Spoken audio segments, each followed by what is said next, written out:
అందరికీ నమస్కారం అండి. తొడగొట్టి చెప్తున్నా 15th ఆగస్ట్ రోజు హిట్ కొట్టబోతున్నా. ఇంకా చాలు సార్, మరి మళ్ళీ బాణాలకలు వైరల్ అయిపోతుంది. వన్స్ మోరా తొడగొట్టి చెప్తున్నా 15th ఆగస్ట్ రోజు హిట్ కొట్టబోతున్నాను. సో 7th క్లాస్ నుంచి నేను స్కూల్లో డ్రామాస్ చేసేవాడిని అండి. మా ఫ్రెండ్స్, మా టీచర్స్ కూడా నన్ను ఎంకరేజ్ చేసేవాళ్ళు. అరే బాగుంటావురా, చాలా బాగా చేసావు యాక్టింగ్, చూడడానికి కూడా చాలా స్మార్ట్ ఉంటావు, మంచి అంటే హీరో ఉన్న మెటీరియల్ నువ్వు. సో నేను ఆఫ్టర్ 10th నేను I guess I might be repeating my self that నేను 5-6 ఇయర్స్ నుంచి పాస్ట్ 5-6 ఇయర్స్ నుంచి నేను ఆడిషన్స్ ఇస్తూ వచ్చా. సో ఇది like starting of my stage. కృష్ణానగర్లో ఆడిషన్స్ జరుగుతున్నాయి ఫర్ ద మెయిన్ లీడ్. వాళ్ళు కాస్టింగ్ కాల్ అయితే 9:30 అని చెప్పారు టైము. బట్ నేను అంటే నా ప్లాన్ ఏంటంటే నేను 8:30కి వెళ్ళిపోతా, అందరికంటే ముందు వెళ్ళి ఆడిషన్ ఇచ్చి సెలెక్ట్ అయిపోదామని నా ప్లాన్. ఫుల్ కాన్ఫిడెన్స్తో వెళ్ళా. అక్కడ వెళ్ళేసరికి నాలాంటి కాన్ఫిడెన్స్ ఉన్న వాళ్ళు ఒక 100 మంది ఉన్నారు.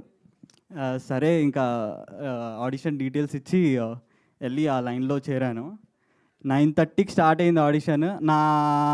నా టైం అంటే నా నంబర్ వచ్చేసరికి 3:34 అయిపోయింది. ఇంకా ఆ రోజు లంచ్ కూడా చేయలే నేను, బికాజ్ ఎక్కడ మళ్ళీ నా ఛాన్స్ వస్తే మళ్ళీ నేను ఉండకపోతే, అవైలబుల్గా ఉండకపోతే వేరే వాళ్ళకి నా నంబర్ ఇచ్చేస్తారని. సో ఇంకా అలాగున్నా అక్కడ. దెన్ ఆడిషన్ రూమ్లోకి వెళ్ళా. ఇంకా మళ్ళీ అంటే ఆడిషన్లో ఉన్న భాగంగా then again I gave my details. మళ్ళీ లెఫ్ట్ లుక్ అన్నారు, రైట్ లుక్ అన్నారు. దాని తర్వాత మళ్ళీ ఆడిషన్ ఇట్లా స్టార్ట్ చేయబోతున్నా ఒక నోన్ యాక్టర్ వచ్చారు రూమ్లో.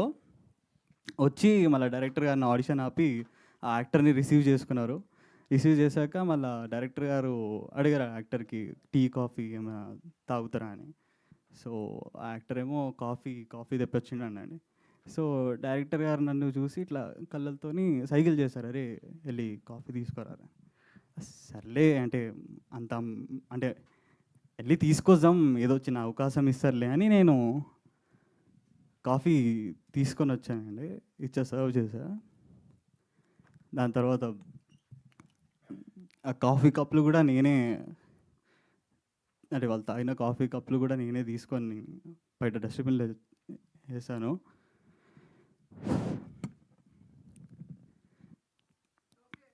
అంటే ఆ అవకాశం కూడా నాకు రాలే అన్న.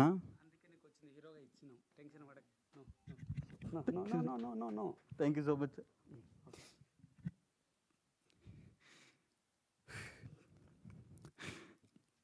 నా అభిమాని సార్, నువ్వు కాపీ కప్పులు కదరా, మేము బాత్రూమ్కి అయినాం. హీరో డైరెక్టరు ఇట్లా మోపోతాడు.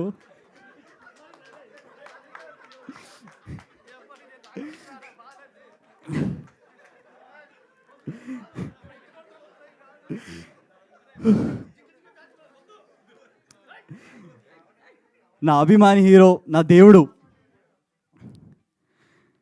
చిరంజీవి గారిని గుర్తుపెట్టుకొని నా గుండెలు పెట్టుకొని ఇలాంటి బాధలు ఎన్నో భరించానండి.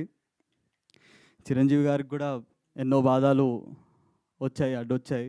అప్పుడు వాళ్ళు మెగాస్టార్ అయ్యారు. అని అందరికి ఒకటే చెప్తున్నా, చిరంజీవి గారిలాగా కలమ్మ తల్లికి నేను కిరీటాన్ని కావాలని అనుకోవట్లేదు. కలమ్మ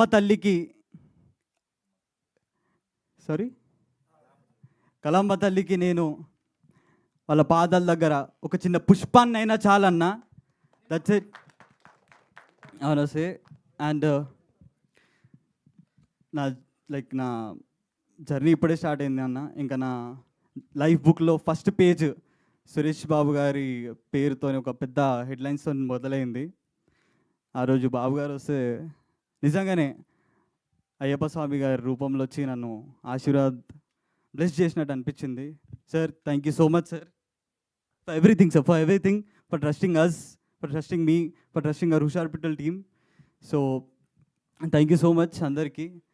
ఇంకా నన్ను నమ్మి మా డైరెక్టర్ గారు, ప్రొడ్యూసర్ గారు ఒక అద్భుతమైన పాత్ర ఇచ్చారు. దాంట్లో నేను ప్రాణం పోసానో లేదో మీరందరూ, ఇంకా నా వర్చువల్ వ్యూవర్స్ 15th ఆగస్ట్ రోజు సినిమా చూసి మీరు జర అది నేను ప్రాణం పోసానో లేదో జర చెప్పండి. అండ్ అలాగే మా చిరంజన్ అన్న musicians, lyricist, and I would like to mention few singers name, Mangli garu, ఇంకా వైకుం Vijayalakshmi garu. Thank you so much for that. ఇంకా DOP Sayanna, and thank you so much అన్న ఫర్ అలాంటి అద్భుతమైన పిక్చరైజేషన్ కోసం. And that's it. Thank you guys. Thank you.